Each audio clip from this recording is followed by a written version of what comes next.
সময় এখন ঠিক 6টা 33 বাজে, আর আমি রয়েছি উত্তরার আশুলিয়ার বর্ডার গার্ডের রাস্তায়। এক কথা বলতে পারেন এইটা হচ্ছে উত্তরার আশুলিয়ার বর্ডারের রাস্তা। হ্যালো ভিউয়ার্স, আসসালামু আলাইকুম, welcome to another blog Bholaiya blogger থেকে। আমি আছি আপনাদের সাথে মিনহাজ, আর আজকে আমি হচ্ছে আপনাদেরকে এই আশুলিয়া ব্রিজ দিয়ে নিয়ে যাব হচ্ছে আশুলিয়া বাস স্ট্যান্ডের দিকে। আর এই ব্রিজটা খুব পপুলার একটা ব্রিজ, আর এইখান দিয়ে আপনারা আবদুল্লাপুর থেকে বাইপেল পর্যন্ত একটা ফ্লাইওভার পাচ্ছেন, বিশাল বড় ফ্লাইওভার।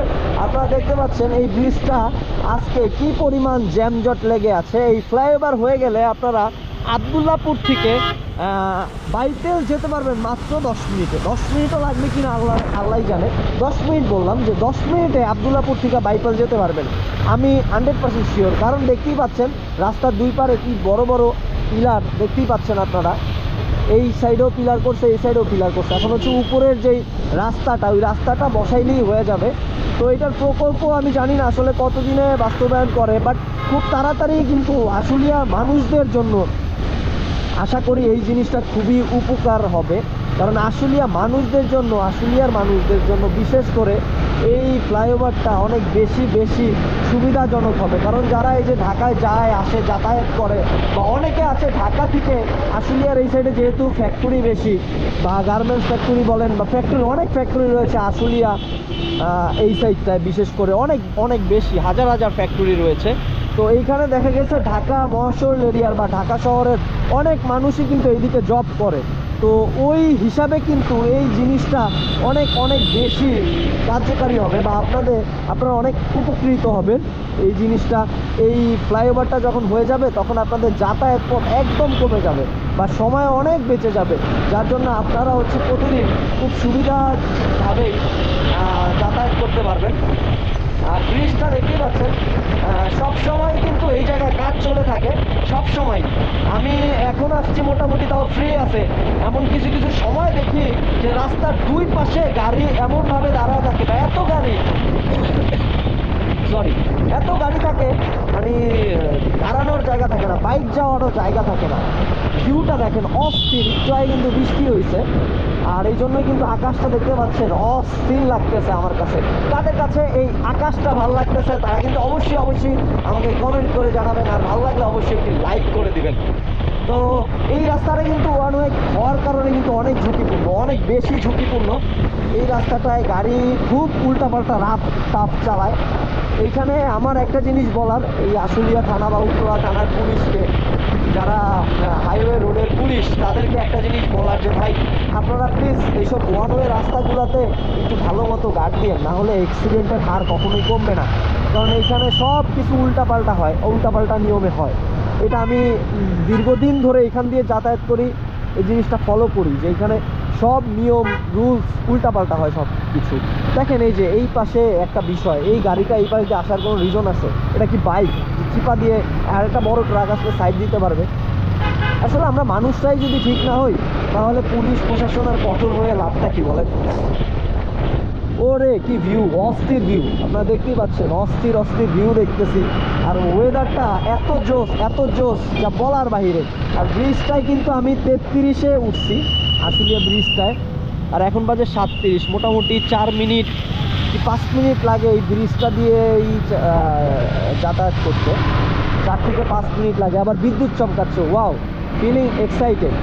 আমার কাছে খুব ভালো লাগতেছে। বা এই সমস্ত ওয়েদারে বাইকাররা আসলে কীরকম ফিল নেয় আমি জানি না, বাট আমি এই সমস্ত ওয়েদারে বাইক চালালে খুব মজা পাই, খুব বেশি মজা পাই।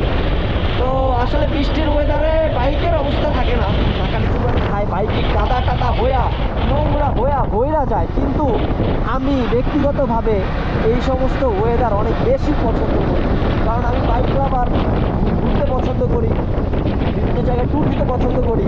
তাই বাইক দিয়ে আসলে এই সমস্ত ওয়েদারে বের হইতে খুবই ভালো লাগে আমার কাছে। তো এই ব্রিজটা আসলে পাড়ি দিতে প্রায় 5 মিনিট সময় লাগে। আমি যে জিনিসটা দেখলাম নর্মালি বাইক চালাইলে, আর যদি আপনি ওভার স্পিডে চালান হয়তো বা 3 মিনিট 4 মিনিটের মধ্যেই পাড়ি দিতে পারবেন। আর এইখানে অনিয়মগুলোই হচ্ছে সবচাইতে বড় একটা জঘন্য কাজ, যেটা হচ্ছে ম্যাক্সিমাম মানুষরাই করে। তার কথা বলবো, সবাই করে, সবাই করে, ট্রাক ড্রাইভার থেকে শুরু করে প্রাইভেট কার থেকে শুরু করে সবাই অনিয়ম করবে এই রাস্তায় আসলে।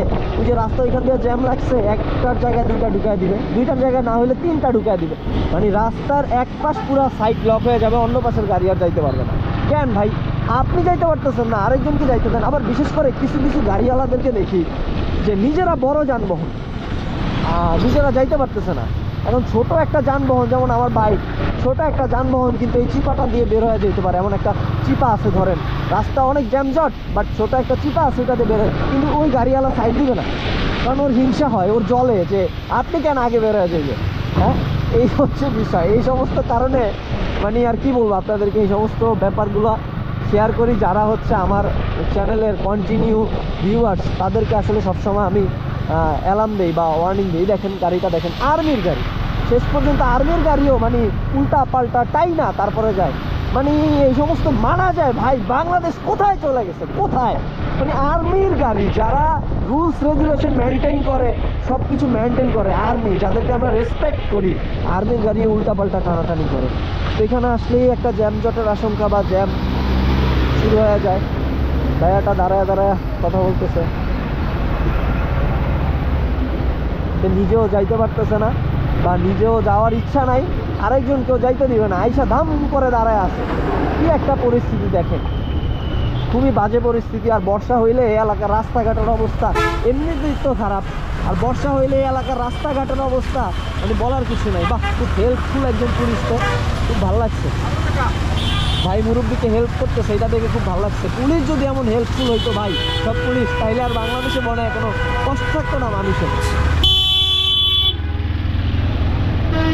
এইটা বাস স্ট্যান্ড, এইখানে জ্যামজট হইব, এটা স্বাভাবিক বিষয়। বাট এই যে ব্রিজের ব্যাপারটা বললাম, দুটোর জায়গায় তিনটা ভরা দিবে, তারপরও মনে করেন রাস্তার মানে কাগো পেট ভরবে না, এই হচ্ছে বিষয়। এখন সব কিছু মিলায়া আমরা হচ্ছে এই আশুলিয়া বাস স্ট্যান্ড থেকে বাইরে তো পারলেই হয়। আমার একটা ফোন আসছে, ফোনটা পিক করবো কেমন? এই সিগনাল, এই আসতে মামা লাগাও না প্লিজ। দেখেন কি একটা অবস্থা, মনে হয় যে ওই যে ইয়াতে আসছি, আমার গাড়ি হচ্ছে খেতে আসছি, নাঙল চাষ করতেছি। কি পরিস্থিতি, ঢাকা শহরে তো পানি জমে, আর এইখানে মানে কাদা একদম নাকানিচু পানি খাইতে হয়, কিছুই বলার নাই। যাই হোক, বলতে বলতে অনেক কথা বলে ফেলেছি, তো আজকের মতো এই পর্যন্তই। দেখা হবে নেক্সট ব্লগে, সেই পর্যন্ত সবাই সুস্থ থাকবেন, ভালো থাকবেন। আর যারা এখন পর্যন্ত চ্যানেলে নতুন রয়েছেন, তারা কিন্তু অবশ্যই চ্যানেলটিকে সাবস্ক্রাইব করে পাশের বেল আইকনটি প্রেস করে দিবেন। দেখা হবে নেক্সট কোনো ব্লগে, সেই পর্যন্ত সবাই সুস্থ থাকবেন, ভালো থাকবেন। আজকের মতো বিদায় নিচ্ছি, খোদা হাফেজ, আসসালামু আলাইকুম। ওরে রে, এটা কি রাস্তা নাকি অন্য কিছু রে?